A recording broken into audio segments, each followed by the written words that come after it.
So I've played maybe one racing game in the last 10 years. One, that's it. It was Need for Speed Heat on my PS4. So when Forza Horizon 6 rolled around and my friends kind of got me on that fake hype train where they were getting hyped about it, so I all of a sudden was getting hyped about it, I was not expecting to care, and I definitely wasn't expecting to be sitting here writing a script at 3 a.m. for a review because I'm absolutely hooked on a racing game. So this is my review of Forza Horizon 6 from someone who probably has no business reviewing a racing game, if I'm being honest, but I think that will probably make it the perfect review for any casual racing fans out there. So I want to be completely upfront about something. I'm not a car guy. I don't know what the word torque means. I couldn't tell you a Nissan GTR if I passed it in a parking lot. I couldn't. When I see the word turbo, I think of the DreamWorks Snail movie. So if you came here for a deep breakdown of the handling and how realistic the cars are, how realistic the tuning is, this is probably the wrong video for you, but I have plenty of other content if you want to check that out. But if you came here wondering whether a complete non-racing game person, an expert, can pick this up and have a good time, I can answer that question. I didn't expect to, but I absolutely did. So from the little bit of research that I did, Forza Horizon fans apparently have been wanting Japan as a setting for quite a while, and after playing it, I understand. I'm a huge fan of the location. This game is absolutely gorgeous. The world feels very alive to be a racing game. So Forza Horizon 6 launched on May 19th to a Metacritic score of 92. It's the highest rated game of the year so far, and I think the Japan setting probably is a massive part of why that is. And what Playground Games has built here is not a one-to-one copy of Japan. The goal was capturing the essence of the country, filtered through the Horizon lens in their own words. And the way that translates into the game is Tokyo City streets, Mount Fuji looming in the distance, looking gorgeous, beautiful forests, hidden shrines, and the beautiful cherry blossom trees that are such a large part of Japanese culture. So many things that you can fly past at 220 miles an hour and stop, not stop, floor the gas, think, wow, that's absolutely gorgeous, before you slam right into a retainer wall. And Tokyo, to me, felt really alive in a way that really surprised and impressed me for a racing game. It doesn't feel like it's just a backdrop, like it's just a map that was made for a racing game. It does feel like you get to tour Japan in a lot of ways. It's a beautiful,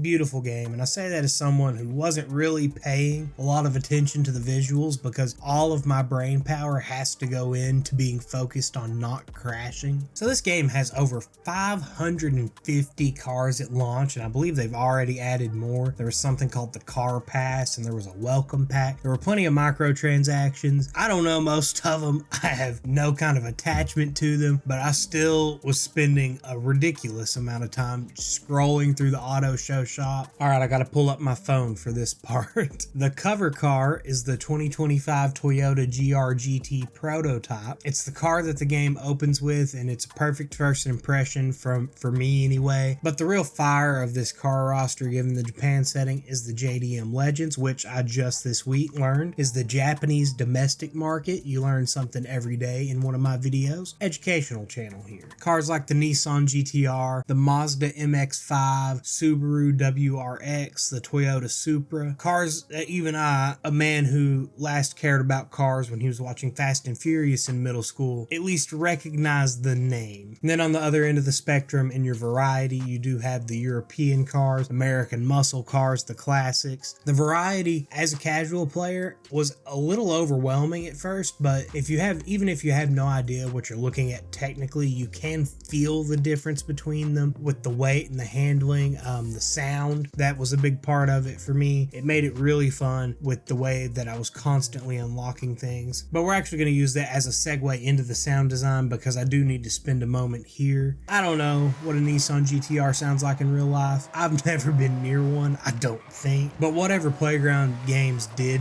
with their sound system here. It worked. Every car sounds amazing. It's one of those things that when you do switch cars, it makes it feel even more special for a little bit when you're getting used to that new sound. And the soundtrack, which is always a huge part of a game for me, is equally excellent. There's a dozen radio stations, electronic, hip-hop, Japanese, plenty of Japanese music, a lot of baby metal. There's a few baby metal songs. I personally stuck to the metal station. There was another station that had that Dracula song by Tame Impala that I guarantee if you open TikTok right now, it will be in the first 3 TikToks that you watch. Go ahead and try it. But it all feels like it is part of the car culture. It all feels like it fits. All right, for my casual racing fans, this is the section that I really want you to pay attention to if you're like me, someone who thought about trying it, was a little worried that they were immediately just going to get smoked in every race and not be able to drive the car. You do not need to be an expert to play this game. Forza Horizon 6 is very thoughtfully accessible. I don't mean that as like a backhanded compliment. I mean that they very clearly made a decision to make it playable for everyone that wants to play it. There's a massive list of driving assists that you can use: stability control, braking assist, steering assist.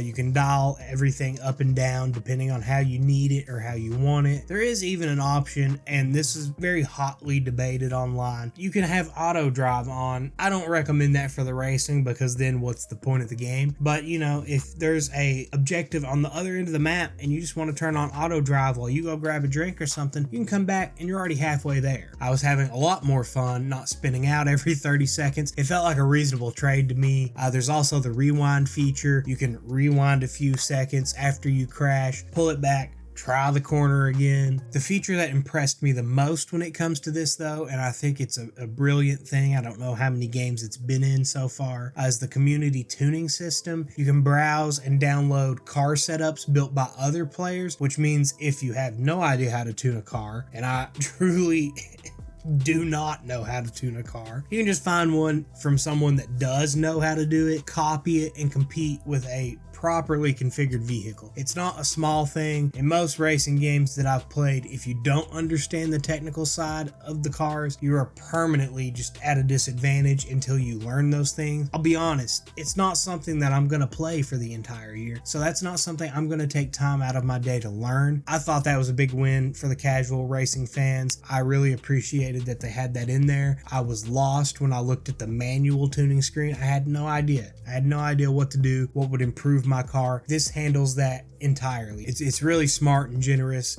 and it's a big part of why any kind of casual player can pick this game up, enjoy it, have a good time. The progression system in Forza Horizon 6 is an absolute dopamine machine. There is no session, no matter how long you play, where you come away with nothing. The core loop of the progression is built around wristbands. You work your way up through the Horizon Festival, earning increasingly fast and expensive cars, and you access new events with these wristbands. But layered on top of that, you've got the standard level up system. You've got a collection journal, which I really enjoyed. I don't know how many racing fans are going to go out of their way to 100% collect items, but I was having a blast with that, collecting the XP boards scattered around the map and the mascots scattered around the map. It's a really cool collection journal. I enjoyed that. And then there's the wheel spins, which, if you know me, I enjoy some gambling.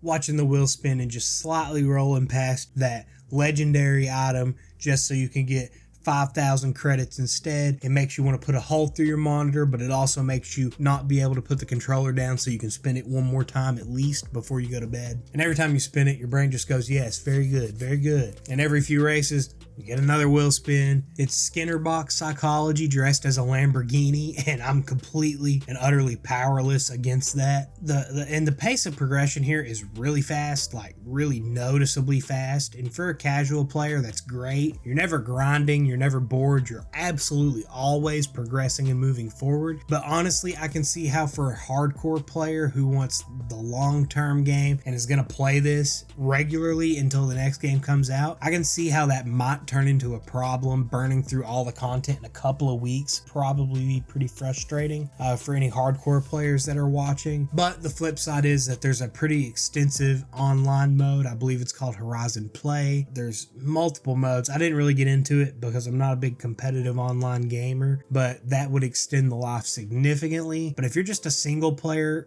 like I am, chasing completion and the collections and stuff like that, you're constantly going to be rewarded for that, and you're never going to feel like it's dragging too long. And now we have to take a brief detour to talk about the supervillain in the room. I would be doing a disservice to anyone watching this if I didn't at least acknowledge Bowie Knife 99. Forza Horizon 6 has these AI drivatars, I believe they're called. One has gone completely viral this week for being the most aggressive, unhinged, chaotic villain in gaming history. He's knocking players off of cliffs, he's landing on top of them on jumps and sending them through the map. He's smoking people in the rare case that he does race cleanly. He's just generally conducting himself like an absolute menace to society, but I thought it made it really fun. So some minor complaints, and I'll be quick here because they genuinely are minor. For the single player people like me, I know it's a racing game. It doesn't matter. I don't care because it's a racing game, but if you're looking for any type of story, there is not one. There is not one to speak of. The story is there is a racing festival in Japan. Your friends are there, let's race. And the second thing, and I touched on this in the progression section, and it's not something that affects me in any way, but the content ceiling for the dedicated players is probably going to hit pretty hard. If you're someone who's going to play 8 hours a day until you've seen everything, you might find yourself with nothing to do before long. And that's genuinely it. I tried to find some more complaints. I couldn't. I saw some other complaints online, but they were either something that I didn't understand or something that I just simply didn't agree with. I came into this game with no investment in the genre. I don't even have a favorite car. I've only ever played a racing game longer than an afternoon, maybe once. But this one, I'm not joking. I would stay up until 2 to 3 a.m. playing 6-hour sessions at a time at least, driving around Tokyo, seeing the sights, for no other reason than I was just having fun. And I think that's really the pitch for Forza. It's not the most technically advanced or realistic racing game ever made. I wouldn't be the one to evaluate that if it were. It's just that the game is so well put together, visually stunning, immediately accessible for the casual fans, and it's relentlessly generous with its progression and content that it hooked somebody in with the dopamine and visuals who had no business being there. I felt like I belonged. I felt like I've been playing racing games my whole life. So if you're a racing fan, you probably already know all of this. It's a high score on Metacritic, the highest of the year. Seems to be the best Horizon game in years by most accounts. And if you're like me, you're a casual and you've been on the fence, wondering if you would just be lost or outclassed or not knowledgeable enough on these things to feel enjoyment from this game, you'll love it, I promise. And regardless, Bowie Knife 99 will humble you anyway, regardless of your skill level, which is honestly probably the best equalizer possible. This is getting a strong recommendation from me. One of the best times I've had with a game this year. I would probably give it a 9 out of 10, which I genuinely did not see coming from a racing game, and I still don't know what a torque ratio is. So if you guys enjoyed the video, be sure to leave a like, subscribe if you want weekly gaming content, huge variety of content. Next up to bat is Directive 8020, and I will see you then.